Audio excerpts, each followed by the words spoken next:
1 to 5। Delhi के भीड़भाड़ और शोरगुल वाले पीरागरी वाले इलाके में किंग क्राउन बैंक्वेट हॉल से एक पतला दुबला लड़का बाहर निकलता है। वह इस समय काफी ज्यादा मायूस था।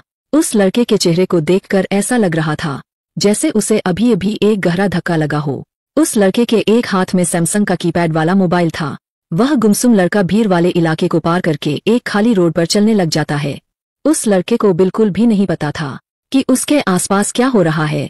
उस लड़के को इतना मायूस देखकर ऐसा लग रहा था जैसे किसी ने उसके शरीर से उसकी आत्मा निकाल ली हो। उसी रोड पर दूसरी तरफ से एक प्यारी सी लड़की उसी लड़के की तरफ आगे बढ़ रही थी। उस लड़की ने अपने 2 चोटी बनाई हुई थी और हरे रंग के सलवार सूट पहने हुए थे। उस लड़की ने अपने चेहरे पर किसी भी तरह का कोई भी मेकअप नहीं कर रखा था, फिर भी वह देखने में काफी ज्यादा सुंदर थी। उस लड़की की आंखों में एक अलग तरह की चमक थी। इस लड़की का नाम मनीषा था और इसकी उम्र 16 साल थी। वहीं उसी रोड पर एक काले रंग की टोयोटा अर्बन क्रूजर खड़ी थी। उस गाड़ी के अंदर 4 इंसान बैठे थे जो काफी ज्यादा हट्टे-कट्टे दिखाई दे रहे थे। उनके शरीर को देखकर साफ साफ पता चल रहा था कि वे मंजे हुए मार्शल आर्टिस्ट थे। ड्राइवर के बगल में बैठे वाले इंसान के हाथ में एक फोटो थी। वह इंसान पहले तो फोटो को देखता है और फिर सामने से चलते आते हुए उस लड़के को देखता है। थोड़ी देर तक ध्यान से देखने के बाद वह इंसान ड्राइवर की तरफ देखते हुए अपनी गर्दन हिलाता है। उस ड्राइवर के बगल में बैठा हुआ इंसान इनका बॉस था। अपने बॉस से हाँ सुनने के बाद सभी के चेहरे पर एक मुस्कान आ जाती है। उनके चेहरे की मुस्कान छुपाए नहीं छुप रही थी। उस लड़के की तरफ बढ़ते हुए वह लड़की अपने हाथ को ऊपर करके हिलाती है और चिल्लाते हुए उस लड़के को बोलती है, आरव भैया। जी हाँ, इस लड़के का नाम आरव था। मनीषा के बोलने के बाद भी आरव कोई प्रतिक्रिया नहीं करता। आरव को ऐसा करते देखकर साफ साफ पता चल रहा था कि उसे मनीषा की आवाज सुनाई नहीं दी। मनीषा को भी यही लगता है जैसे आरव ने उसकी आवाज नहीं सुनी, इसलिए वह 2-3 बार और चिल्लाती है, लेकिन हर बार आरव की यही प्रतिक्रिया रहती है। अब मनीषा को अपने भाई आरव की चिंता होने लगी थी, इसलिए वह तुरंत अपने भाई आरव के पास जाने लग जाती है। मनीषा ने आरव की तरफ जाने के लिए अपने कदम बढ़ाए थे कि तभी आसमान में काले बादल छा जाते हैं और वे जोर जोर से गरजने लग जाते हैं। वह लड़का अभी भी बेसुध हुए आगे बढ़ता जा रहा था। तभी आसमान से एक बिजली जमीन पर गिरने लगती है। उस बिजली ने गिरने से पहले एक भयंकर गड़गड़ाहट कर दी थी। उस बिजली का शोर पूरे रोड पर सुनाई दे रहा था। उस बिजली की जोर की गड़गड़ाहट से आरव भी अपने ख्यालों से बाहर आ जाता है। आरव तुरंत अपनी गर्दन ऊपर करते हुए आसमान की तरफ देखता है, लेकिन आरव जैसे ही आसमान की तरफ देखता है तो उसके चेहरे का रंग उड़ जाता है। उसके हाथ में पकड़ा हुआ फोन जमीन पर गिर जाता है। ऐसा इसलिए था क्योंकि वह बिजली सीधा आरव के ऊपर गिर रही थी, जिससे वह काफी ज्यादा डर गया था। डर के मारे आरव के पैर वहीं पर जाम हो जाते हैं। आरव को ऐसा लग रहा था जैसे उसके पैरों को किसी ने जोर से जकड़ लिया हो। हालांकि इस रोड पर आरव, मनीषा और उस काली गाड़ी में बैठे लोगों के अलावा कोई नहीं था। गाड़ी में बैठे हुए 4 मार्शल आर्टिस्ट भी यह देखकर दंग रह जाते हैं। थोड़ी देर पहले उनके चेहरे पर हंसी दिखाई दे रही थी, लेकिन अभी उनके चेहरे पर एक खौफ दिखाई दे रहा था। आरव की बहन मनीषा भी यह देखकर काफी ज्यादा डर जाती है और वह वहीं पर गिर जाती है और वह चिल्लाते हुए तुरंत अपनी आंखें बंद कर लेती है। उस चीख को सुनने के तुरंत बाद आरव जैसे ही उस दिशा में देखता है तो वह वहां पर अपनी बहन को पाता है जो जमीन पर गिरी हुई थी और उसकी आंखें बंद थी। अपनी बहन को देखने के बाद आरव जैसे अपनी बहन की तरफ आगे बढ़ने के लिए जबरदस्ती अपने पैर को उठाता है, लेकिन तभी उसके ऊपर वह बिजली गिर जाती है। उस बिजली के आरव से टकराने के तुरंत बाद चारों तरफ धूल का गुबार फैल जाता है। गाड़ी में बैठे वे चारों लोग दंग रह जाते हैं। उनका मुंह हैरानी में खुला का खुला रह जाता है। उन्हें विश्वास नहीं हो रहा था कि उनकी आंखों के सामने अभी अभी किसी के ऊपर बिजली गिरी और वह मौत को प्यारा हो गया। अपने भाई की मौत को अपनी आंखों के सामने देखकर उसे रोड पर बैठी लड़की की आंखों से भी आंसू बहने लग जाते हैं और वह दहाड़े मार मार कर रोने लग जाती है। मनीषा इतनी जोर जोर से रो रही थी कि उसके गले से एक शब्द भी नहीं निकल रहा था। माता पिता की मौत के बाद उस लड़की को उसके बड़े भाई ने ही उसका ख्याल रखा था। उस गाड़ी में बैठे लोगों की आंखों से भी आंसू बहने लग जाते हैं, लेकिन जैसे ही सामने से धुएं के गुब्बार हटता है तो वह अपने सामने के दृश्य को देखकर काफी ज्यादा हैरान हो जाते हैं, क्योंकि इतनी जोर की बिजली गिरने के बाद भी आरव की मौत नहीं हुई थी।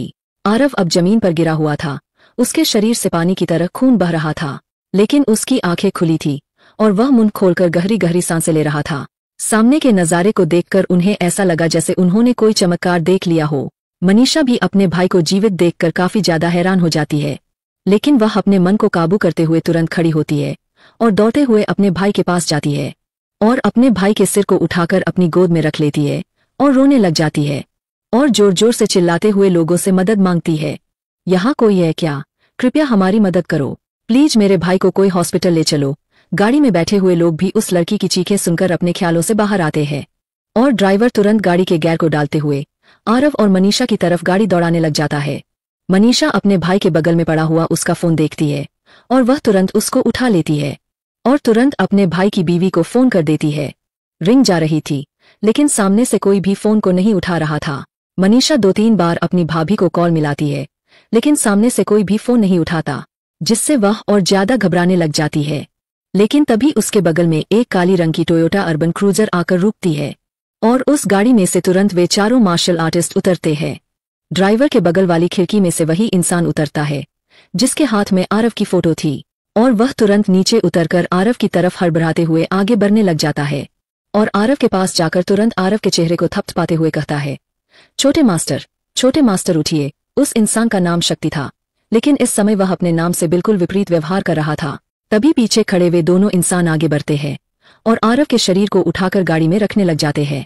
तभी गाड़ी का ड्राइवर शक्ति को सहारा देते हुए खड़ा करता है और उससे कहता है, भाई आप चिंता मत कीजिए, छोटे मास्टर को कुछ भी नहीं होगा और वैसे भी आपको अभी हौसला रखना होगा, छोटे मास्टर की बहन भी तो यहाँ पर है। उसे ड्राइवर की बात सुनने के तुरंत बाद शक्ति अपने चेहरे से अपने आंसू पूछता है और मनीषा की तरफ आगे बढ़ता है और मनीषा से कहता है, मैडम आप चिंता मत कीजिए, हम छोटे मास्टर को बचा कर रहेंगे। इस समय मनीषा अपने भाई की हालत से काफी ज्यादा दुखी थी, इसलिए उसे कुछ भी सुनाई नहीं दे रहा था और वह शक्ति के सामने हाथ जोड़कर रोते हुए शक्ति से कहती है, भाई प्लीज मेरे भाई की मदद करो, भाई प्लीज, उसे काफी ज्यादा चोट लगी है, उसे हॉस्पिटल ले चलो। शक्ति उस बहन के दर्द को समझ रहा था, इसलिए वह मनीषा को भी गाड़ी में बैठता है। उनके गाड़ी में बैठने के तुरंत बाद ड्राइवर गाड़ी को सिटी हॉस्पिटल की तरफ दौड़ाने लग जाता है। इस समय उनकी गाड़ी हवा से बातें करते हुए दिल्ली के रोड पर दौड़ रही थी। 15 मिनट के अंदर वे सभी हॉस्पिटल पहुंच जाते हैं। हॉस्पिटल पहुंचने के तुरंत बाद शक्ति गाड़ी से उतरता है और जतिन को गाड़ी में से उतारते हुए अपनी गोद में उठा लेता है और चिल्लाते हुए हॉस्पिटल में घुस जाता है। आरव का शरीर इस समय खून से लथपथ था, जिस वजह से शक्ति के कपड़ों पर भी आरव का खून लग जाता है। शक्ति के हॉस्पिटल में घुसने के तुरंत बाद और उसके चिल्लाने की वजह से सभी लोग शक्ति की तरफ देखने लग जाते हैं, लेकिन शक्ति के हाथों में खून से लथपथ एक इंसान को देखकर सभी काफी ज्यादा हैरान हो जाते हैं। इस दृश्य को देखने के तुरंत बाद वार्ड बॉय स्ट्रेचर को लेकर आते हैं। डॉक्टर भी आरव की ऐसी हालत को देखकर तुरंत उनको आईसीयू में आने को कहता है। डॉक्टर की बात सुनने के तुरंत बाद वार्ड बॉय स्ट्रेचर को आईसीयू की तरफ ले जाने लग जाता है। आरव को आईसीयू में ले जाने के बाद जैसे ही डॉक्टर आईसीयू में जाने लगता है तो तुरंत मनीषा डॉक्टर के पास आकर हाथ जोड़कर रोते हुए उससे कहती है, डॉक्टर प्लीज मेरे भाई को बचा लीजिए। मनीषा की बात सुनने के बाद डॉक्टर मनीषा के कंधे पर हाथ रखते हुए मनीषा को सांत्वना देता है और उससे कहता है, देखिए आप चिंता मत कीजिए, हम पूरी कोशिश करेंगे। इतना कहने के बाद डॉक्टर आईसीयू में चला जाता है। डॉक्टर आरव को देखकर एक गहरी सांस लेता है और फिर तुरंत आरव के घावों को देखने लग जाता है। डॉक्टर आरव को काफी ज्यादा हैरान हो जाता है क्योंकि जतिन का शरीर बहुत सी जगहों से फटा हुआ था। बिजली की वजह से जतिन का मांस ऐसा लग रहा था जैसे वह मांस पका हुआ है। डॉक्टर भी इस तरह के केस को देखकर हक्का बक्का रह जाता है, लेकिन वह डॉक्टर तुरंत सीनियर डॉक्टर को बुलाते हुए आरव का इलाज करने लग जाता है। इस समय आरव का ऑपरेशन 4 डॉक्टर मिलकर कर रहे थे। आरव का ऑपरेशन लगभग 5 घंटे तक चलता है और फिर आईसीयू के ऊपर की हरी लाइट ऑन होती है, जिसके बाद आईसीयू में से एक के बाद एक 4 डॉक्टर निकलते हैं।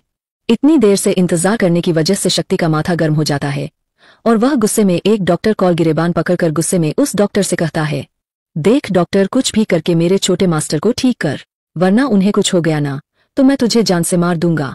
शक्ति की धमकी सुनाने के तुरंत बाद डॉक्टर के माथे से पसीना बहने लग जाता है। डॉक्टर शक्ति से इतना ज्यादा डर गया था कि वह अपने माथे का पसीना भी नहीं पोंछ पा रहा था। तभी बाकी के डॉक्टर उन दोनों के बीच में आते हुए शक्ति को शांत करते हुए कहते हैं, देखिए आपके छोटे मास्टर बिल्कुल ठीक है। उनका ऑपरेशन करने के बाद हमें पता चला कि उन्हें बिजली का झटका लगा है, इस वजह से वह कोमा में चले गए हैं और उन्हें कोमा से बाहर आने में 1 दिन भी लग सकता है, 1 महीना भी, 1 साल या फिर उससे ज्यादा समय भी, लेकिन आपके छोटे मास्टर खतरे से बिल्कुल बाहर है। उस डॉक्टर की बात सुनने के बाद शक्ति थोड़ा शांत होता है, लेकिन कोमा की बात सुनने के बाद शक्ति मायूस हो जाता है। तभी दूसरा डॉक्टर शक्ति से कहता है, और हाँ एक बात और, ज्यादा ब्लड लॉस होने की वजह से उनके शरीर में खून की कमी हो गई है, इसलिए हमें जल्द से जल्द किसी ब्लड डोनर की सहायता चाहिए, या फिर आप जल्द से जल्द जाकर ब्लड बैंक से खून की मांग कीजिए। दूसरे डॉक्टर की इस बात को सुनाने के तुरंत बाद शक्ति उस डॉक्टर की तरफ ध्यान से देखते हुए उसे बड़ी ही गंभीरता से कहता है, आपको किस ग्रुप का खून चाहिए? जिस पर डॉक्टर भी शक्ति की तरफ देखते हुए बड़ी ही गंभीरता से कहता है, ए पॉजिटिव। आरव इतना ज्यादा उदास क्यों था? आखिर बिजली का झटका लगने के बाद भी आरव जिंदा कैसे बच गया? मनीषा के बार बार कॉल करने के बाद भी उसकी भाभी ने फोन क्यों नहीं उठाया? आखिर आरव इन चारों मार्शल आर्टिस्ट का क्या लगता है? क्या शक्ति को खून मिल पाएगा? डॉक्टर की बात सुनाने के तुरंत बाद शक्ति ड्राइवर की तरफ देखते हुए कहता है, मोनू, जल्दी से अपने आदमियों के पास जाओ और उनसे बोलो जिन जिन के पास ए पॉजिटिव खून है वह तुरंत सिटी हॉस्पिटल में पहुंचे। अगर कोई आने से मना करे तो उनसे कह देना शक्ति भाई का ऑर्डर है, और सभी को बता दो कि छोटे मास्टर मिल गए हैं, उनको इस खून की जरूरत है। शक्ति की बात सुनने के तुरंत बाद मोनू कहता है, जी भाई जी, मुझे सिर्फ 10 मिनट का समय दीजिए। इतना कहने के तुरंत बाद मोनू हॉस्पिटल से निकल जाता है। वह लगातार अपने ग्रुपों में मैसेज छोड़ रहा था। मोनू की बात सुनकर तुरंत उसके सभी लोग सिटी हॉस्पिटल की तरफ अपनी गाड़ी दौड़ा देते हैं। मोनू जल्दी से अपनी गाड़ी में बैठ जाता है और गाड़ी को स्टार्ट करके अपने मेन अड्डे पर जाना शुरू कर देता है। थोड़ी देर बाद मोनू की गाड़ी एक बस्ती के सामने आकर रुकती है। मोनू तुरंत बस्ती के अंदर जाने लग जाता है। उस बस्ती को देखकर ऐसा लग रहा था कि यहाँ पर पिछड़े हुए लोग रहते हैं। वहाँ पर सभी के घर टीनों के या फिर मिट्टी के बने थे। उस बस्ती के अंदर जाने के तुरंत बाद मोनू अपने जेब से एक रिमोट निकालता है और उस पर बने एक लाल बटन को दबा देता है। और फिर मोनू एक ऐसे घर में जाता है जो बाकी घरों से थोड़ा सही दिखाई दे रहा था। वह पक्का घर था। और फिर मोनू उस घर के सबसे आखिरी कमरे में जाता है। वहां पर एक अलमारी थी। मोनू तुरंत झुककर उस अलमारी के नीचे एक बटन था, उसे दबा देता है, जिससे वह अलमारी खुल जाती है और उसके अंदर लिफ्ट आ जाती है। मोनू तुरंत उस लिफ्ट के अंदर चला जाता है और नीचे जाने वाले बटन को दबा देता है, जिससे सबसे पहले अलमारी का दरवाजा बंद होता है और फिर लिफ्ट का दरवाजा बंद होकर वह लिफ्ट नीचे जाने लग जाती है। नीचे जाने के बाद मोनू लिफ्ट से बाहर आता है। लिफ्ट से बाहर आने के बाद मोनू एक बड़े से हॉल में आ जाता है। उसे हॉल में 200 से ज्यादा मार्शल आर्टिस्ट मौजूद थे और उन सभी ने काले रंग के कपड़े पहने हुए थे। उन सभी की कमर पर एक एक बंदूक टंगी हुई थी और हाथों में AK-47 राइफल थी। तभी मोनू सभी की तरफ देखते हुए बड़ी ही गंभीरता से कहता है, मेरे पास आप सभी को सुनाने के लिए एक खुश खबर भी है और एक बुरी खबर भी। आप सबसे पहले कौन सी खबर को सुनना चाहेंगे? जिस पर सभी लोग कहते हैं, हम खुश खबर को पहले सुनना चाहेंगे। उन सभी के एक साथ बोलने की वजह से वह हॉल गूंज जाता है। तभी मोनू एक गहरी सांस लेते हुए उनसे कहता है, हमें हमारे छोटे मास्टर मिल गए हैं। मोनू की बात सुनने के तुरंत बाद वहां पर मौजूद सभी लोगों के चेहरे पर एक मुस्कान आ जाती है और वह खुशी से नाचने लग जाते हैं। लेकिन तभी मोनू थोड़ा उदास होते हुए उनसे कहता है, आप सभी शांत हो जाइए, मैंने अपनी पूरी बात नहीं कही है। मैंने आपको पहले भी कहा था, मेरे पास एक बुरी खबर है। और बुरी खबर यह है कि हमारे छोटे मास्टर काफी ज्यादा घायल है और वह सिटी हॉस्पिटल में एडमिट है। उनको ए पॉजिटिव खून चाहिए और शक्ति भाई का आर्डर है कि जिन जिन लोगों का खून ए पॉजिटिव है वह तुरंत सिटी हॉस्पिटल में पहुंचे। हमें कुछ भी करके हमारे छोटे मास्टर को बताना होगा। मोनू की बात सुनने के तुरंत बाद सभी लोग अपने हाथों की मुट्ठी बना लेते हैं और जोर से चिल्लाते हुए कहते हैं, हम छोटे मास्टर को बचाकर रहेंगे। तभी उनमें से एक इंसान बाहर आकर गुस्से में मोनू से पूछता है, मोनू भाई, आप मुझे उस इंसान का नाम बता दीजिए जिसने हमारे छोटे मास्टर की ऐसी हालत की है। मैं उस इंसान की खोपड़ी में अपनी बंदूक की पूरी मैगजीन खाली कर दूंगा। उस इंसान की बात सुनकर भीड़ भी जोर जोर से चिल्लाते हुए कहते हैं, हाँ मोनू भाई बताइए, हाँ मोनू भाई बताइए। तभी मोनू सभी को शांत करते हुए कहता है, आप सभी शांत हो जाइए। क्या आप सबको लगता है कि हमारे छोटे मास्टर की ऐसी हालत कोई कर सकता है? मोनू की बात सुनने के तुरंत बाद सभी शांत हो जाते हैं। तभी मोनू आगे कहता है, हमारे छोटे मास्टर इतने ज्यादा शक्तिशाली है कि उनके ऊपर आसमान से बिजली गिर गई थी, लेकिन वह अभी भी जिंदा है और इसी वजह से उनके शरीर में कमी आ गई है। आप सभी तुरंत मेरे साथ सिटी हॉस्पिटल में चले। मोनू की इस बात को सुनने के बाद वहां पर मौजूद सभी लोग काफी ज्यादा हैरान हो जाते हैं। उन्हें विश्वास नहीं हो रहा था कि उनके छोटे मास्टर इतने ज्यादा ताकतवर हो सकते हैं। लेकिन वे सभी तुरंत उस अंडरग्राउंड हॉल से होकर अंडरग्राउंड पार्किंग में चले जाते हैं। उस अंडरग्राउंड पार्किंग में लगभग 50 से ज्यादा काली SUV खड़ी थी। उस पार्किंग में स्कॉर्पियो, फॉर्च्यूनर, बोलेरो जैसी बड़ी बड़ी गाड़ियां खड़ी थी। दिन में ज्यादा से ज्यादा लोग आ सके। वे सभी तुरंत गाड़ियों में बैठकर अंडरग्राउंड पार्किंग से बाहर आ जाते हैं और सिटी हॉस्पिटल की तरफ उनकी गाड़ी तेजी से दौड़ने लग जाती है। इस समय दिल्ली के हर कोने से काफी तेज रफ्तार में सिटी हॉस्पिटल की तरफ गाड़ियां दौड़ रही थी। वे सभी गाड़ी काले रंग की थी। उनमें से कोई भी इस समय गाड़ी रोड रूल या फिर चालान के बारे में नहीं सोच रही थी। आधे घंटे के अंदर ही सिटी हॉस्पिटल के सामने लगभग 80 से ज्यादा काली गाड़ियां खड़ी हो जाती है। सिटी हॉस्पिटल के सामने इतनी सारी गाड़ियों को देखकर आसपास के सभी लोग और हॉस्पिटल में मौजूद सभी स्टाफ काफी ज्यादा डर जाते हैं। सिटी हॉस्पिटल के एक डॉक्टर को पता था कि यह सारी गाड़ियां ब्लैक कोबरा गैंग की है। इसकी पहचान इससे की जाती है कि उनकी सभी गाड़ियों के एक काले रंग के कोबरा का लोगो बना रहता है। ब्लैक कोबरा गैंग दिल्ली के एक जानी मानी गैंग थी जो दिल्ली के ऊपर काफी बड़े एरिया में अपना दबदबा रखती थी। लेकिन पिछले 2 सालों में इस गैंग को दिल्ली में बहुत कम एक्टिव होते हुए देखा है, जिस वजह से दिल्ली में बहुत सी गैंगों ने अपना राज स्थापित कर लिया है। और ब्लैक कोबरा गैंग को अब बहुत कम लोग जानते थे, लेकिन जिन जिन लोगों को पता था कि ब्लैक कोबरा गैंग क्या है, उनके दिल में अभी भी उनके लिए डर था। ऐसा इसलिए था क्योंकि ब्लैक कोबरा गैंग का हर एक बंदा एक मंजा हुआ मार्शल आर्टिस्ट था। उस समय ब्लैक कोबरा गैंग में लगभग 1200 से ज्यादा लोग थे, लेकिन अब ब्लैक कोबरा गैंग में सिर्फ 670 लोग बचे थे। लेकिन यह लोग भी आधी दिल्ली में अपना वर्चस्व स्थापित करने के लिए काफी थे। लेकिन बिजनेस वर्ल्ड और अंडरवर्ल्ड में किसी ने भी अब 2 सालों से ब्लैक कोबरा गैंग के बारे में कुछ भी खबर नहीं सुनी। लेकिन पिछले 2 साल पहले ब्लैक कोबरा गैंग के बारे में एक खबर लीक हुई थी जिसने दिल्ली के पूरे अंडरवर्ल्ड बिजनेस वर्ल्ड को हिला दिया था। और वह खबर थी कि ब्लैक कोबरा गैंग के डेविल की मौत हो गई है। ब्लैक कोबरा गैंग का डेविल एक ऐसा खतरनाक इंसान था जिसकी मौत की खबर ने दिल्ली ही नहीं बल्कि उसके आसपास के इलाके के राज्यों में भी हलचल पैदा कर दी थी, जिस वजह से दिल्ली में ब्लैक कोबरा गैंग को एक ब्रांड माना जाता था। उस डेविल को सिर्फ बड़े बड़े बिजनेसमैन और बड़े बड़े अंडरवर्ल्ड के लोगों ने ही देखा था। किसी ने भी डेविल का चेहरा तक नहीं देखा था, जिस वजह से डेविल को दिल्ली का एक बेताज बादशाह भी कहा जाता था। बड़े बड़े सरकारी अधिकारी भी डेविल को छू तक नहीं पाए थे, लेकिन सरकार ने डेविल के लिए कोई ज्यादा बड़ा कदम नहीं उठाया था क्योंकि डेविल कोई भी गैरकानूनी काम नहीं करता था। हालांकि डेविल लोगों को मारता था जिनका सरकार भी कुछ नहीं बिगाड़ पाती थी। हालांकि डेविल ने बड़े बड़े बिजनेसमैन को भी मारा था, लेकिन उनको मारने के बाद डेविल अपने खिलाफ एक सबूत तक नहीं छोड़ता था, जिस वजह से आज तक कोई भी डेविल तक नहीं पहुंच पाया था। लेकिन आज ब्लैक कोबरा गैंग की इतनी सारी गाड़ियों को सिटी हॉस्पिटल के सामने देखकर दिल्ली के बिजनेस वर्ल्ड और अंडरवर्ल्ड में हलचल पैदा हो गई थी। सभी लोग यह पता लगा रहे थे कि ब्लैक कोबरा गैंग अचानक से क्यों सिटी हॉस्पिटल के सामने दिखाई दी है। वहीं ब्लैक कोबरा गैंग के सभी लोग हॉस्पिटल के अंदर जाकर एक एक करके अपने अपने ब्लड सैंपल दे रहे थे। अचानक से इस प्रतिक्रिया से सिटी हॉस्पिटल के मेन डॉक्टर महेश भारद्वाज को भी पता चल जाता है कि जिस लड़के को अभी अभी आईसीयू में एडमिट किया गया है, यह सभी लोग उसके लिए आए हैं, जिस वजह से आप महेश भारद्वाज के ऊपर आरव को ठीक करने का प्रेशर बढ़ जाता है। वहीं आईसीयू में आरव बेजान लाश की तरह पड़ा हुआ था, लेकिन अचानक से बिजली का झटका लगने की वजह से आरव को अपनी याददाश्त वापस आने लग गई थी। आरव एक ऐसी जगह खड़ा था जहां पर चारों तरफ सफेद रंग की रोशनी फैली हुई थी। अचानक से वह सफेद रंग की रोशनी गायब होने लग जाती है और आरव को अपने सामने एक बड़ा सा महल जैसा घर दिखाई दे रहा था। वह घर एकदम नई नवेली दुल्हन की तरह सजा हुआ था। तभी आरव को दिखाई देता है एक जगह से बड़े बड़े बालों और लंबी दाढ़ी वाला बाबा उस घर की तरफ ही आ रहा था। उस बाबा ने अपने पूरे शरीर पर भस्म लगाई हुई थी और उसने बहुत सारी रुद्राक्ष की माला भी पहनी हुई थी। उस बाबा ने भगवा रंग के वस्त्र धारण किए हुए थे। यह एक अघोरी बाबा था।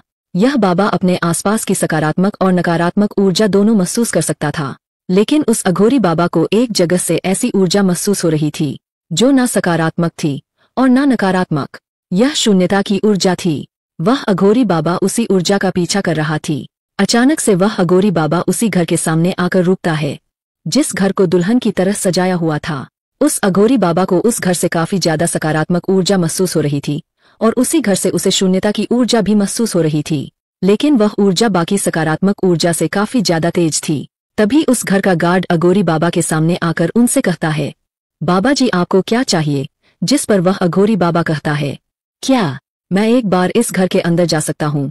उस अघोरी बाबा की आवाज में एक अलग तरह की ताकत थी जिसे सुनकर उस गार्ड को अपने ऊपर दबाव महसूस होने लग जाता है। वह गार्ड उस अघोरी बाबा से आगे कुछ बोल पाता उससे पहले ही गेट के सामने एक सफेद रंग की मर्सिडीज गाड़ी आकर रुकती है। उस गाड़ी के अंदर एक 70 वर्षीय बूढ़ा बैठा हुआ था जिसकी दाढ़ी मूंछ सफेद थी और उसके आधे बाल उड़े हुए थे।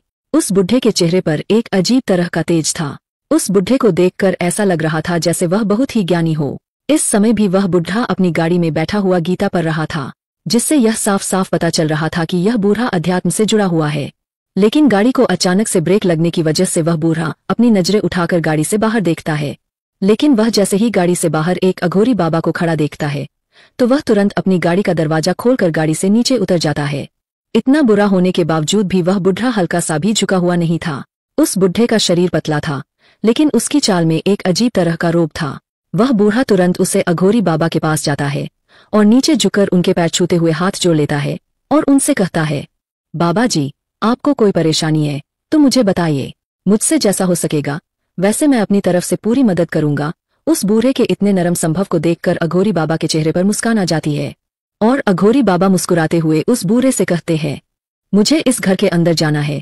उस अघोरी बाबा की बात सुनकर उस बूढ़े के चेहरे पर भी मुस्कान आ जाती है और वह बूढ़ा इंसान तुरंत उस गार्ड को गेट खोलने के लिए कहता है। उस बूढ़े इंसान की बात सुनकर वह गार्ड तुरंत गेट खोल देता है। फिर वह बुरा इंसान अघोरी बाबा के साथ साथ ही पैदल घर के अंदर जाने लग जाता है। चलते चलते वह बूढ़ा इंसान मुस्कुराते हुए उस अघोरी बाबा से कहता है, बाबा जी, अगर आप बुरा न माने तो मैं आपसे एक विनती करना चाहूंगा। उस बूढ़े इंसान की बात सुनकर वह अघोरी बाबा उससे कहता है, बोलो। जिस पर वह बूढ़ा कहता है, मैं इस घर का मुखिया हूँ, नेकी राम सिंह, और 6 दिन पहले मेरे छोटे बेटे को बेटा हुआ है और आज मेरे पोते की छठी है। मैं चाहता हूँ कि आप मेरे पोते को आशीर्वाद दें। वह बूढ़ा इंसान जब यह कह रहा था तो उसने उस अघोरी बाबा के सामने अपने हाथ जोड़ रखे थे। आखिर यह डेविल कौन था? क्या यह सच में मर गया है? क्या डॉक्टर महेश भारद्वाज जतिन को ठीक कर पाएंगे? क्या अचानक से ब्लैक कोबरा गैंग दिखने की वजह से कोई दोबारा से ब्लैक कोबरा गैंग पर हमला करेगा? क्या यह अघोरी बाबा नेकी राम सिंह के पोते को आशीर्वाद देंगे? वह अघोरी बाबा जैसे ही नेकी राम सिंह को उसके सामने हाथ जोड़ते हुए देखता है तो उनका भी मन पिघल जाता है। उन्हें विश्वास नहीं हो रहा था कि समाज में इतना बड़ा रुतबा रखने वाला इंसान उनके सामने हाथ जोड़कर खड़ा है। नेकी राम सिंह के इस व्यवहार से उस अघोरी बाबा को पता चल जाता है कि नेकी राम सिंह धरती से जुड़ा इंसान है। तो अघोरी बाबा नेकी राम सिंह को आश्वासन देते हैं कि वह उनके पोते को आशीर्वाद जरूर देंगे। फिर नेकी राम सिंह तुरंत उन अघोरी बाबा को अपने पोते के पास ले जाने लगते हैं। वह अघोरी बाबा जैसे जैसे आगे बढ़ते जा रहे थे तो वह भी हैरान होते जा रहे थे, क्योंकि वह अघोरी बाबा जिस दिशा में जा रहे थे उसी दिशा से उन्हें वह ऊर्जा महसूस हो रही थी। थोड़ी देर बाद नेकी राम सिंह एक कमरे में जाते हैं। उस पूरे कमरे को खिलौनों से सजाया हुआ था। उस कमरे में एक लकड़ी का पालना था जिसमें एक छोटा बच्चा था जिसे जन्मे सिर्फ 6 दिन हुए थे। उस इतने छोटे बच्चे के चेहरे से ही एक अप्रत्याशित तेज चारों तरफ फैल रहा था। वह छोटा बच्चा इस समय गहरी नींद में था, लेकिन उसके चेहरे पर एक हल्की मुस्कान थी। उस छोटे बच्चे को देखकर उन अघोरी बाबा को विश्वास नहीं हो रहा था। वे जिस ऊर्जा का इतनी दूर से पीछा कर रहे थे वह इस छोटे बच्चे के शरीर से निकल रही थी। वह अघोरी बाबा उस छोटे बच्चे को बड़े ही ध्यान से देख रहे थे। तभी वह छोटा बच्चा भी अपनी आंखें खोलता है और उस अघोरी बाबा की तरफ देखता है। उस अघोरी बाबा को देखने के तुरंत बाद वह छोटा बच्चा एक मनमोहक मुस्कान उन अघोरी बाबा को पास करता है। उन अघोरी बाबा को विश्वास नहीं हो रहा था कि इस समय उन्होंने क्या देखा। उनको एक झलक देखने के बाद वह छोटा बच्चा दोबारा से अपनी आंखें बंद करके सो जाता है, लेकिन उस छोटे बच्चे के चेहरे पर अभी भी वही मुस्कान थी। नेकी राम सिंह अपने पोते के पालने के पास जाते हैं और उन अघोरी बाबा की तरफ देखते हुए कहते हैं, बाबा जी, यही मेरा पोता है। नेकी राम सिंह की बात सुनने के बाद वह अघोरी बाबा नेकी राम सिंह के पास जाते हैं और उस छोटे बच्चे को अपनी गोद में उठा लेते हैं और उस बच्चे के सिर को बड़े ही प्यार से सहलाने लग जाते हैं और उस छोटे बच्चे को आशीर्वाद देते हुए कहते हैं, तुम अपने जीवन में जिस भी चीज को चाहो उस लक्ष्य को तुम पा सको। आशीर्वाद देने के बाद वह अघोरी बाबा दोबारा से उस बच्चे को पालने में लेटा देते हैं और फिर नेकी राम सिंह की तरफ देखते हुए बड़ी ही गंभीरता से कहते हैं, मैं आपसे अकेले में कुछ जरूरी बात करना चाहता हूँ। उन अघोरी बाबा की बात सुनने के बाद राम सिंह काफी ज्यादा हैरान हो जाते हैं, लेकिन उनका आदर करते हुए नेकी राम सिंह सभी को उस कमरे से बाहर जाने के लिए कह देते हैं। नेकी राम सिंह का इशारा देखकर सभी लोग वहां से चले जाते हैं। सभी के चले जाने के बाद वे अघोरी बाबा नेकी राम सिंह के पास आते हैं और उनके कान में कुछ बताने लग जाते हैं। नेकी राम सिंह जैसे जैसे उन अघोरी बाबा की बात सुन रहा था तो वह और ज्यादा हैरान होता जा रहा था, लेकिन उनकी पूरी बात समझने के बाद नेकी राम सिंह के चेहरे पर मुस्कान आ जाती है। फिर नेकी राम सिंह अपने घर के पास में ही उन अघोरी बाबा के लिए एक घर बनवा देते हैं। उस दिन के बाद उन अघोरी बाबा ने उसी घर में साधना की थी। नेकी राम सिंह समय समय पर उन अघोरी बाबा से मिलते रहते थे। एक दिन उन अघोरी बाबा ने नेकी राम सिंह को 9 अलग अलग रंग के जेड के पत्थर दिए थे और उनको बहुत सी बातें बताई थी। नेकी राम सिंह भी उनकी बातों को बड़े ही ध्यान से सुन रहे थे। नेकी राम सिंह ने अपने पोते का नाम आरव रखा था। जब आरव 1 साल का हो गया था, आरव के 1 साल के होने के बाद अघोरी बाबा रोज आरव को अपने पास बुलाते और रोज उसको नई नई चीजें सिखाते। उन अघोरी बाबा ने उस 1 साल के बच्चे को अघोर साधना भी सिखा दी थी। अब और आरव भी बिना कहे उन अघोरी बाबा के पास रोज सुबह जाता और उनसे कुछ न कुछ नया सीखता और शाम को ही वापस घर जाता था। आरव के 5 साल के होने तक उन अघोरी बाबा से जितना हो सकता था उन्होंने आरव को सिखा दिया था। उन अघोरी बाबा ने आरव को प्राचीन मार्शल आर्ट, आयुर्वेदिक शास्त्र, शस्त्र सभी क्या ज्ञान दे दिया था। आरव सीखने की रफ्तार भी आम बच्चों के मुकाबले काफी तेज थी। आरव के 5 साल होने के बाद अघोरी बाबा वापस से हिमालय पर चले गए थे। अघोरी बाबा के चले जाने के बाद आरव का मन भी इतना नहीं लगता था, इसलिए स्कूल से आने के बाद आरव जहां पर अघोरी बाबा रहते थे वहां पर ही रहता था। लेकिन जाने से पहले उन अघोरी बाबा ने जतिन को एक अंगूठी दी थी। आरव ने उस अंगूठी को बचपन से लेकर आज तक पहना था। इस दृश्य को देखकर बड़ा आरव अपने हाथ की अंगूठी को देखता है जो उन अघोरी बाबा ने उसे पहनने को दी थी। आरव अब अपना स्कूल का काम, अपने ट्रेनिंग सभी कार्य उसी घर में करता था। लेकिन थोड़े दिनों के बाद आरव सभी से मिलने जुलने लग गया था। लेकिन उन अघोरी बाबा के घर में वह एक बार जरूर जाता था। तकरीबन 1 साल के बाद आरव के दादाजी नेकी राम सिंह काफी ज्यादा बीमार हो गए थे, जिस वजह से उनका इलाज विदेश में चल रहा था। इसी बात का फायदा उठाकर उनके दुश्मनों ने सिंह फैमिली पर हमला कर दिया था।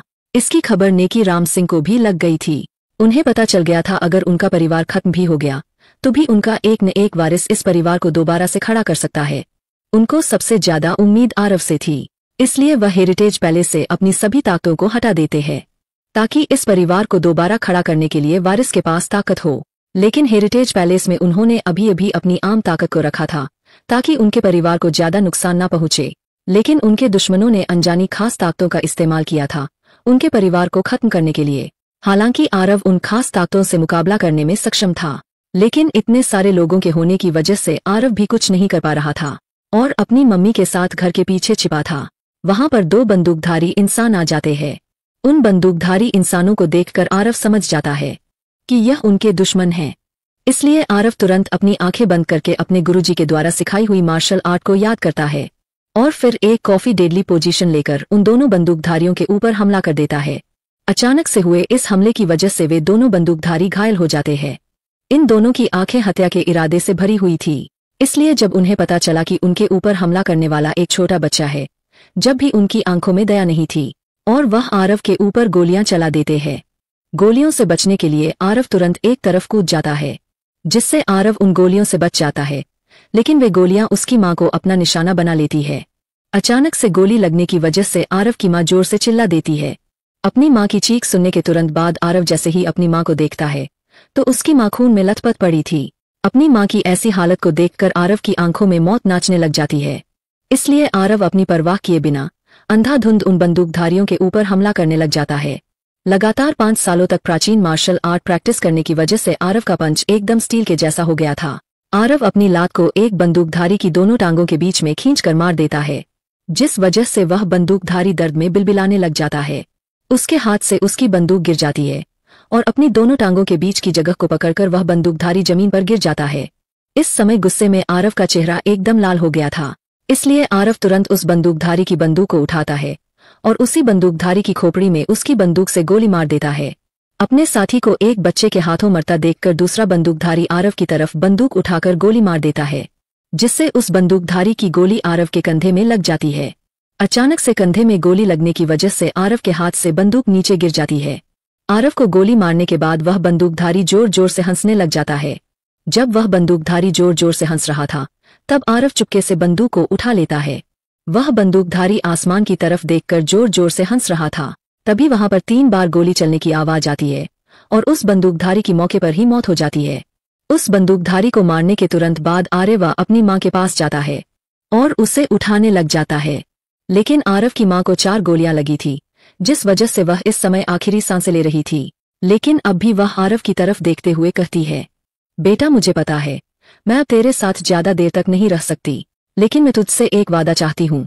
अपनी मां की ऐसी हालत को देखकर आरव की आंखों से आंसू बहने लग जाते हैं और आरव रोते हुए कहता है, हाँ बोलो मां, आप जो बोलेंगी मैं आपको वादा करता हूँ मैं वह जरूर पूरा करूंगा। फिर आरव की मां आरव से कहती है, मैं चाहती हूँ कि तू यहाँ से दूर चला जाए और जब तक तू काबिल ना बन जाए तब तक किसी को भी अपनी असली पहचान मत बताना और मेरी मौत पर तू रोएगा नहीं।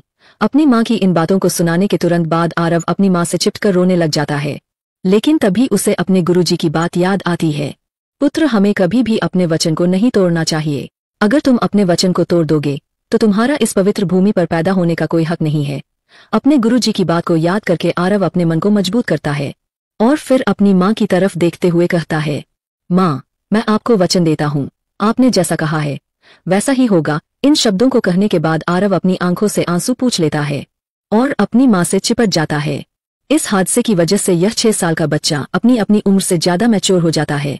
लेकिन आज आरव के परिवार पर हमला करने वालों ने आरव के दिल में अपने लिए एक चिंगारी पैदा कर दी थी और चिंगारी को आग बनने में ज्यादा समय नहीं लगता।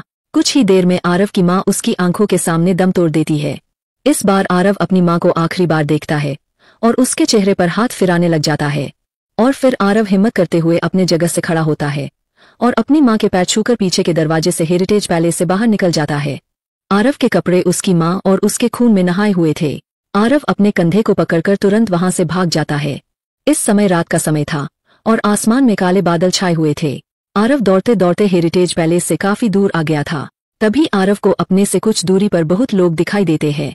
वे सभी लोग देखने में बॉडीगार्ड टाइप लग रहे थे। तभी आरव देखता है कि एक क्लब में से एक इंसान बाहर आता है। उसने काले रंग की पैंट पहनी हुई थी और आधी बाजू की नीली और हरे रंग की प्रिंटेड शर्ट पहनी हुई थी। उसके गले में मोटी सोने की चेन थी। उसके एक हाथ में मोटा सा खड़ा था और एक हाथ में घड़ी थी। उस इंसान की लंबाई तकरीबन 6 फुट की थी। उसका शरीर थोड़ा पतला था और उसने अपनी आंखों पर एक जोड़ी शेड्स सनग्लासेस की लगाई हुई थी।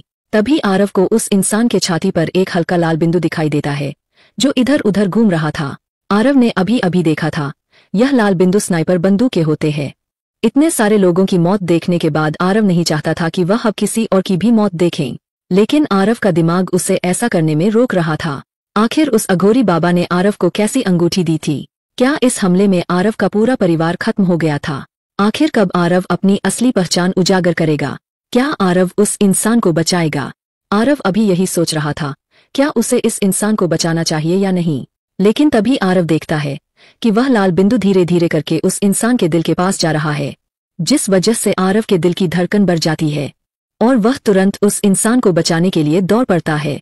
क्लब के बाहर उस इंसान को अचानक से अपने कानों में एक बच्चे की आवाज सुनाई पड़ती है, बचो। वह इंसान उस दिशा की तरफ देखता जहां से आवाज आई है।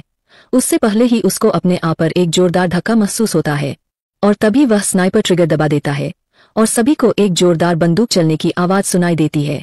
लेकिन वह गोली उस इंसान को नहीं बल्कि क्लब के गेट पर लगती है, जिससे धातु से धातु टकराने की आवाज गूंज जाती है।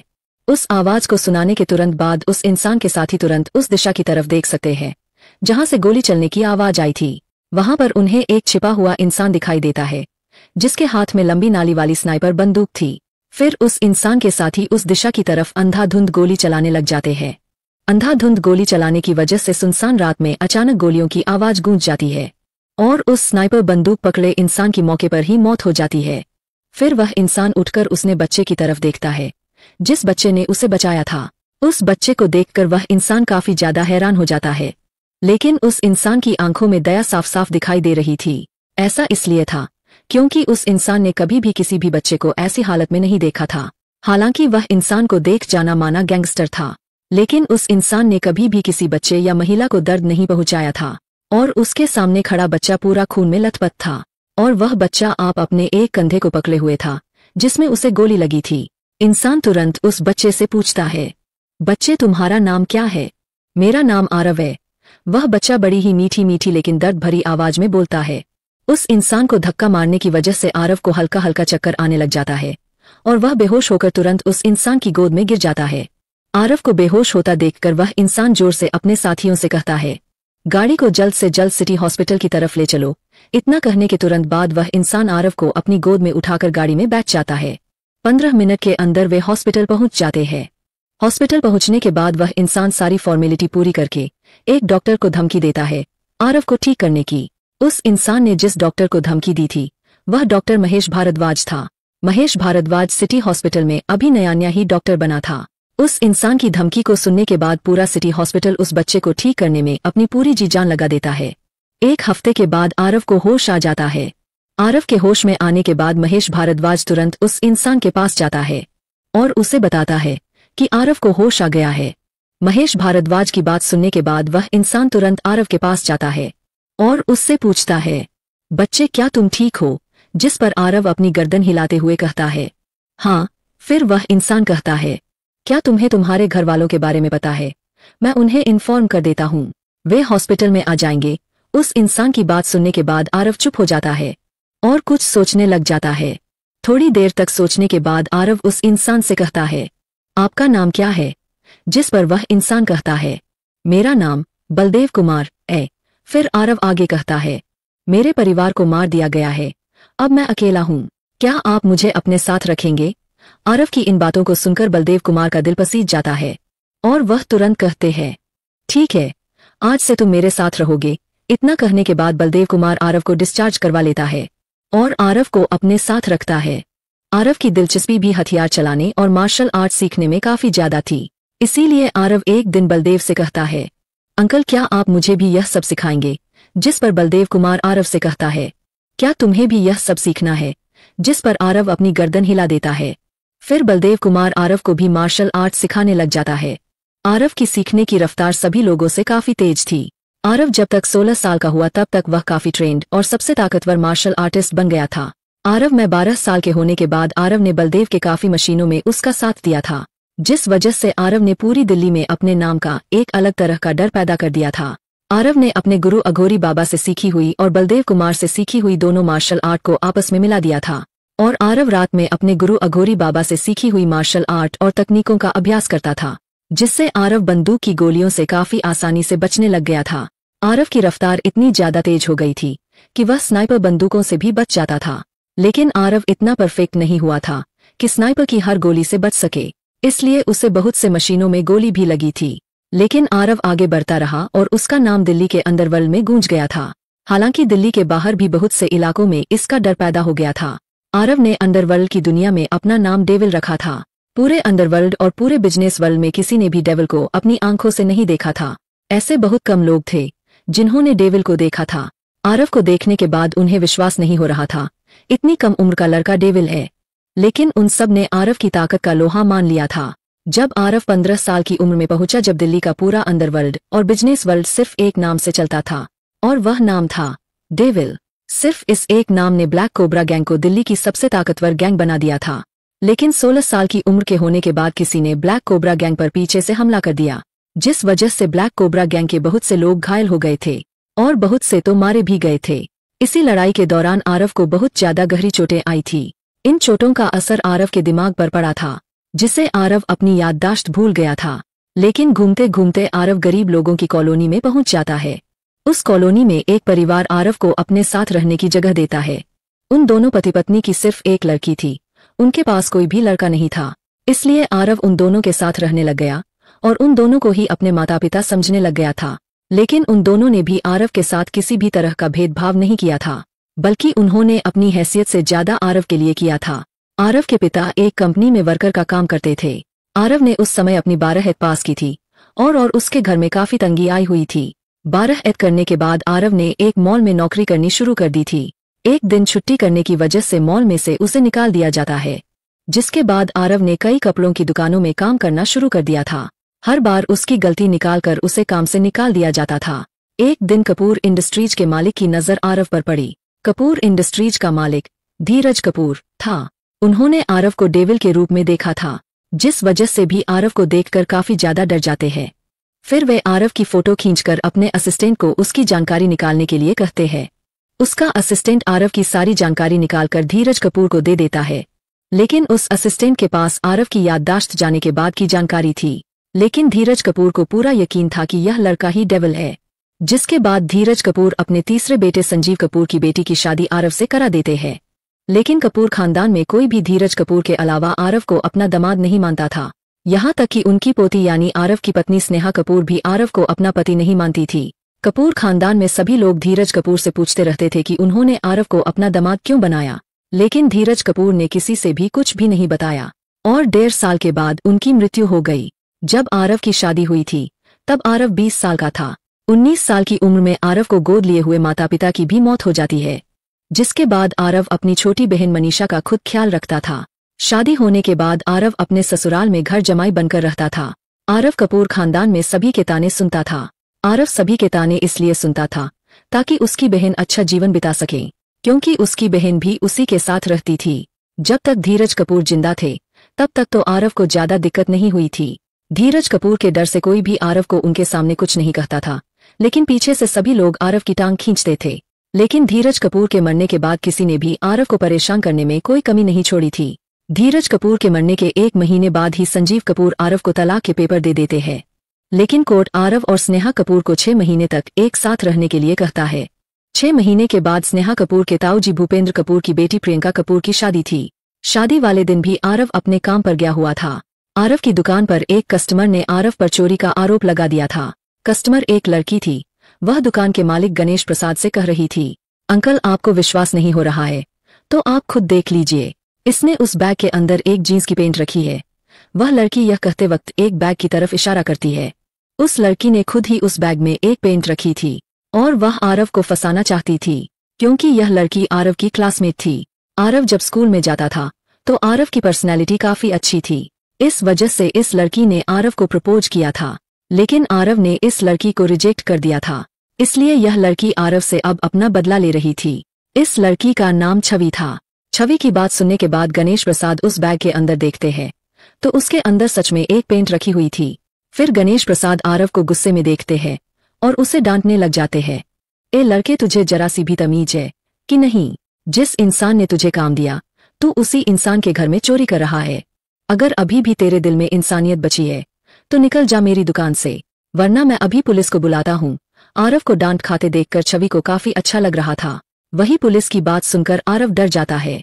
इसलिए आरव गणेश प्रसाद जी से तुरंत कहता है, मालिक सच में मैंने चोरी नहीं की है, यह लड़की मुझे फंसाना चाहती है। अपने आप पर बात आते देखकर छवि तुरंत कहती है, अंकल देखो मैंने अभी इसे पकड़वा दिया है तो यह मुझे पर इल्जाम लगाने लग गया। आप एक काम कीजिए, आप पुलिस को बुला ही लीजिए, फिर मैं भी देखती हूँ इसे कौन बचाएगा, और मैं अभी अपने बॉयफ्रेंड को कॉल करके बुलाती हूँ। छवि को गुस्सा होते देखकर गणेश प्रसाद तुरंत कहते हैं, बेटा आप चिंता मत कीजिए, मैं अभी से बाहर निकलता हूँ।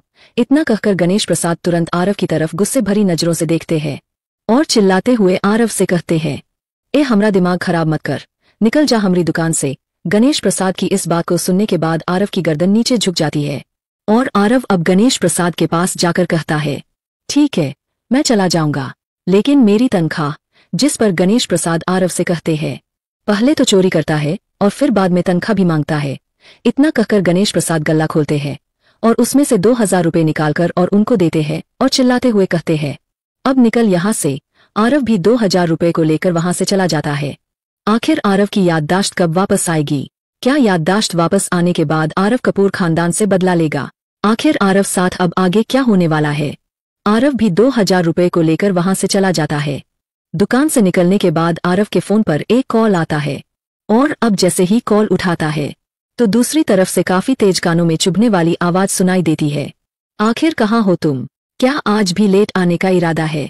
एक काम करना, सीधे किंग क्राउन बैंक्वेट हॉल पहुंच जाना और हाँ रंग के कपड़े पहनकर आना, कहीं आज के दिन भी हमारी बेइज्जती करा दो।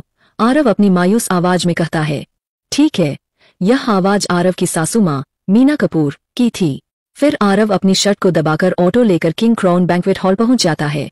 आज के दिन उस बैंक्वेट हॉल की पार्किंग में बहुत सी लग्जरी गाड़ियां खड़ी थी। ऐसा इसलिए था क्योंकि आज के दिन भूपेंद्र कपूर की बेटी प्रियंका कपूर की शादी थी। आरव जैसे ही बैंक्वेट हॉल के अंदर जाने की कोशिश करता है तो गेट के सामने वाला गार्ड उसे अंदर जाने से रोक लेता है और आरव से कहता है, अंदर जाने के लिए आपके पास कोई इनविटेशन कार्ड है?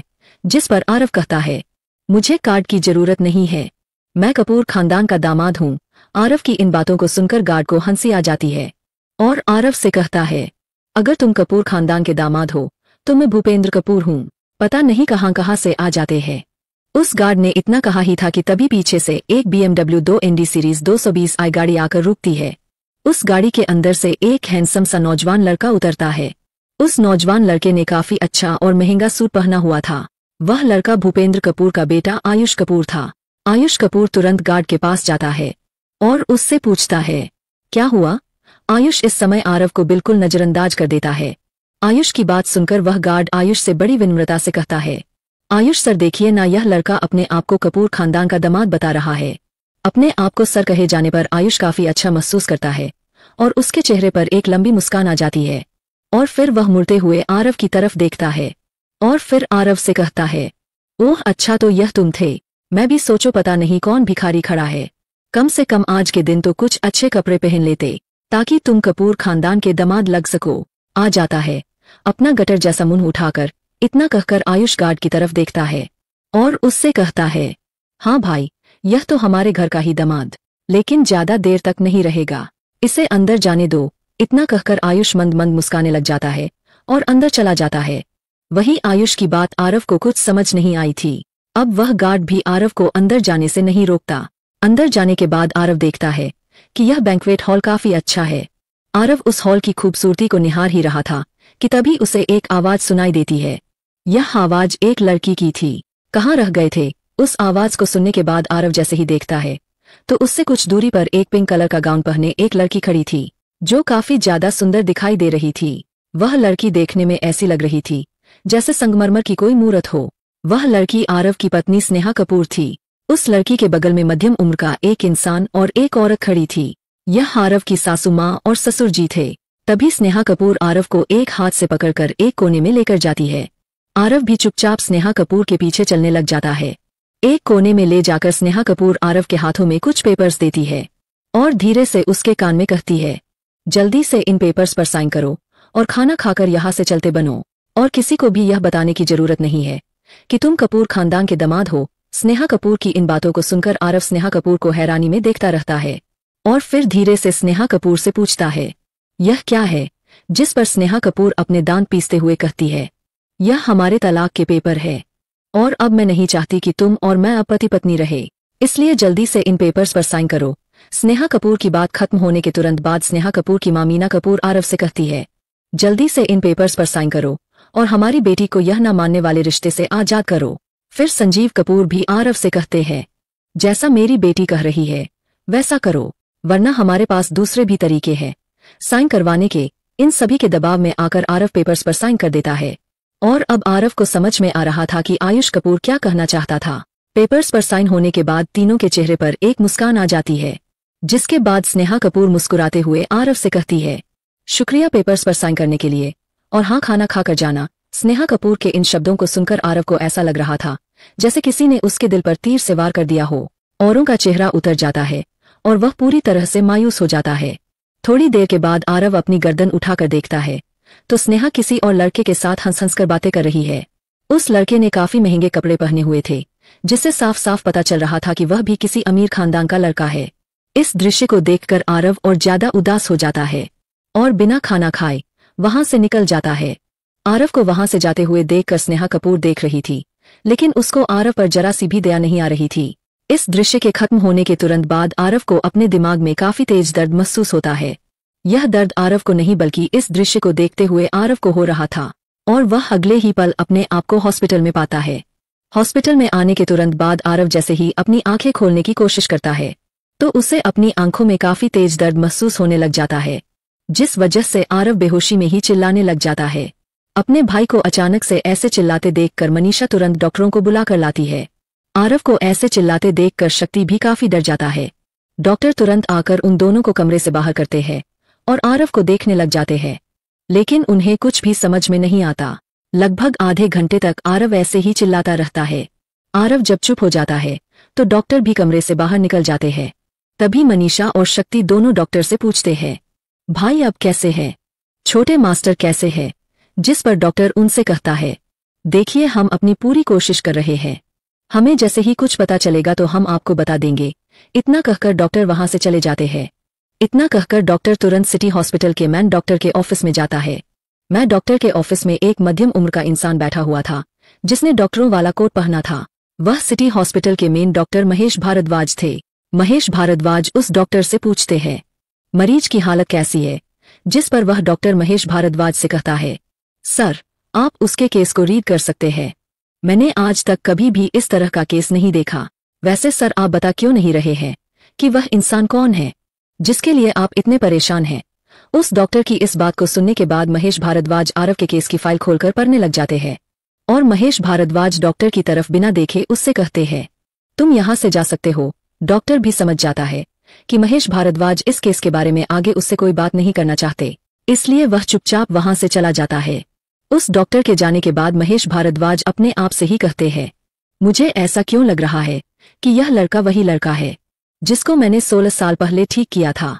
यह कहते वक्त डॉक्टर महेश भारद्वाज अपने ख्यालों में खो गए थे। अगले दिन भी आरव जोर जोर से चिल्लाने लग जाता है, लेकिन आधे घंटे के बाद वह फिर चुप हो जाता है। तीसरे दिन भी आरव यही हरकत करता है, जिससे मनीषा काफी ज्यादा डर गई थी। चौथे दिन मोनू शक्ति के पास आता है और शक्ति से कहता है, शक्ति भाई, आपको नहीं लग रहा कि छोटे मास्टर कुछ दिनों से एक ही समय पर चलाने लग जाते हैं और कुछ समय बाद अपने आप चुप हो जाते हैं, जिस वजह से छोटे मास्टर की बहन काफी ज्यादा डर जाती है। मोनू की बात सुनने के बाद शक्ति भी सोच में पड़ जाता है और फिर शक्ति मोनू से कहता है, हाँ मोनू, तू सही कह रहा है, छोटे मास्टर एक ही समय पर चिल्लाते हैं, लेकिन आज हमें कुछ भी करके छोटे मास्टर की बहन को उस समय छोटे मास्टर से दूर लेकर जाना होगा। थोड़ी देर के बाद जैसे ही घड़ी में 12 बजने वाले होते हैं तो सभी मिलकर कुछ ना कुछ तिकड़म लगाकर मनीषा को उस समय हॉस्पिटल से बाहर लेकर चले जाते हैं। और वही हॉस्पिटल में जैसे ही 12 बजते हैं तो आरव दोबारा से जोर जोर से चिल्लाने लग जाता है, लेकिन आधे घंटे के बाद अपने आप चुप हो जाता है। जिस समय जतिन चिल्लाने वाला होता है उस समय सभी लोग कुछ न कुछ करके मनीषा को हॉस्पिटल से बाहर लेकर चले जाते हैं। आरव 3 दिन तक और ऐसे ही चिल्लाता है। आरव को एक हफ्ते से लगातार उसकी आंखों में काफी तेज दर्द महसूस होता है, जिस वजह से कभी कभार तो उसकी आंखों से खून भी बहने लग जाता है। 7 दिन के बाद सभी लोग जैसे ही मनीषा को हॉस्पिटल से दूर ले जाने की कोशिश करते हैं, लेकिन आज के दिन मनीषा किसी की भी बात नहीं मानती। अब सभी लोग इस बात से डर रहे थे, कहीं आज आरव चिल्लाने लग गया तो मनीषा का हाल कैसा होगा। लेकिन आज जैसे ही 12 बजते हैं तो जतिन बिल्कुल भी नहीं चिल्लाता, बल्कि आज उसे होश आ जाता है। होश में आने के बाद और आरव की आंखों की पुतली हरे रंग की हो जाती है, लेकिन कुछ ही देर में उसकी आंखों की पुतली वापस सामान्य हो जाती है। आज जतिन को ने चिल्लाते हुए देखकर शक्ति जैसे ही कमरे में देखता है तो जतिन की आंखें खुली देखकर वह काफी ज्यादा खुश हो जाता है और तुरंत डॉक्टर को बुलाता है। डॉक्टर भी आरव की सारी जांच कर लेता है और फिर आप सभी को बताता है आरव बिल्कुल नॉर्मल है। यह सब बताते वक्त डॉक्टर भी काफी ज्यादा हैरान था। आरव फिर जैसे ही अपने बगल में देखता है तो वह वहां पर मनीषा को खड़ी पाता है। मनीषा को देखने के तुरंत बाद आरव के चेहरे पर हल्की मुस्कान आ जाती है और फिर आरव अपने हाथ को ऊपर उठाकर मनीषा के सिर को सहलाने लग जाता है और फिर आरव की नजर मनीषा के बगल में खड़े शक्ति पर जाती है। शक्ति को देखकर आरव को लग रहा था जैसे उसने इस इंसान को कहीं ना कहीं देखा है। थोड़ी देर तक सोचने के बाद आरव को याद आ जाता है और फिर आरव कहता है, अरे शक्ति तुम। आरव के मुंह से अपना नाम सुनकर शक्ति काफी ज्यादा खुश हो जाता है और फिर शक्ति तुरंत कहता है, जी हाँ छोटे मास्टर, यह मैं ही हूँ। फिर आरव मुस्कुराते हुए कहता है, मास्टर कैसे है। आरव के इन शब्दों को सुनकर शक्ति मायूस हो जाता है।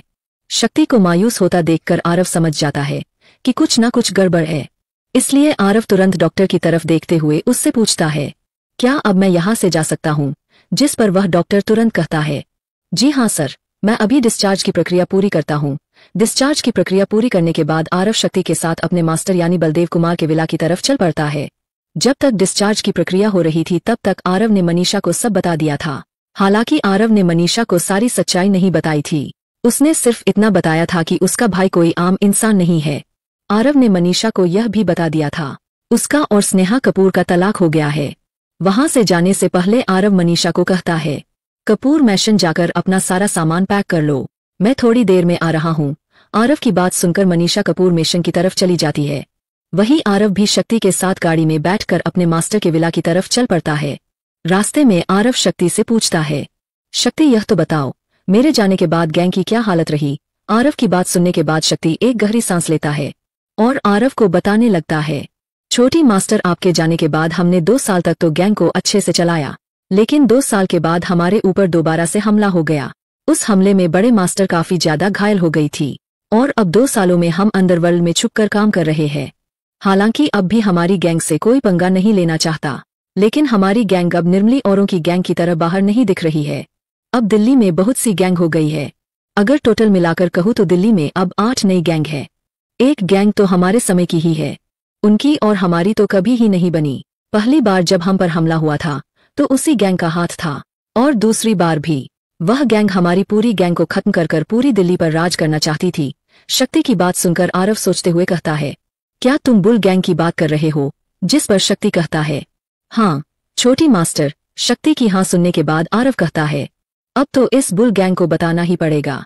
अगर जंगल का राजा थोड़े दिन तक जंगल में ना रहे तो जंगल में कुत्तों का राज नहीं हो जाता। आरव की इन बातों को सुनने के बाद शक्ति समझ जाता है कि अब छोटे मास्टर कुछ ऐसा करने वाले हैं जिससे अंडरवर्ल्ड और बिजनेस वर्ल्ड पूरा हिलने वाला है। यह सोचकर ही शक्ति के पूरे शरीर में सिहरन दौड़ जाती है। कुछ ही देर में गाड़ी ब्लैक विला के आगे पहुंच जाती है। जब आरव यहाँ पर रहता था तब यह विला पूरा काले रंग का था, लेकिन आज यह विला एकदम अलग था। यह पूरा विला सफेद रंग में रंगा हुआ था। इस विला के पास पहुंचने के बाद आरव अपनी आंखें बंद करता है और एक लंबी गहरी सांस लेता है और फिर धीरे से अपनी आंखें खोलता है और विला के अंदर चलने लग जाता है।